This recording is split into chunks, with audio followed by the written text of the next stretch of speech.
planning to go to law school out of the country. Before you say anything negative, go view the video that is pinned on my page. So I applied to these 3 schools in England, and after viewing all 3 of them, I feel more lost than I ever have in my entire life. To be more specific, I applied to 2 schools in London and then 1 in Manchester, which is like northern England. And I was really set on this one school in London, and then I saw it in person, and then I feel like it completely changed my perspective. Like, seeing it in person was not what it was hyped up to be online. And it was low-key disappointing, and I was really upset. And I was just really hoping that the rest of my experiences would not be like this first one. So since this was on a weekend, I couldn't go see the other school because they weren't open. So the following weekend, I went up to Manchester, and I did an open day at the school. And the campus was literally gorgeous. I loved it. But it was like a full campus, whereas the ones in London, it's just like the building that is dedicated to like legal and postgraduate stuff. It's not like a full-blown campus. But I had such a good time in Manchester. Everything was going so well. And even like the weather was agreeing, and I'm a big person on the signs, so I felt like that was low-key a sign because it was so sunny out that weekend. But later during my second week, I went back to London. I spent an entire day there like by myself, and I went to the school that I hadn't seen, and then I went back to the first school, and I did like formal tours of both. And I liked that first one that I originally didn't like, but I felt like the location for the second one was so much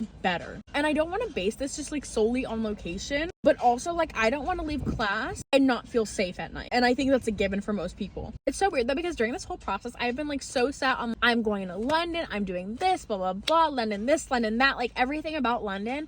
But now that I'm here, I'm like, oh shoot, like maybe I'm gonna go to Manchester, like I don't know. And then there's like the whole aspect about financial aid, and FAFSA only covers the school in Manchester. So if I don't go to Manchester, then I have to pay everything out of pocket. And if you've seen me before, you know that we are not balling. I don't know. I'm really leaning towards this Manchester option, but I do think I'm going to sit down and like talk to my family about it before making any rash decisions because it is quite a hefty deposit. But I honestly don't know. So if you know anything about England or English culture or just anything of that nature, please just let me know. But I feel like everyone's going to tell me to go to London because it's London. But I don't know. I'm just conflicted. Like, is that who I am or is that who people want me to be? I think you guys can pick up on the dilemma now.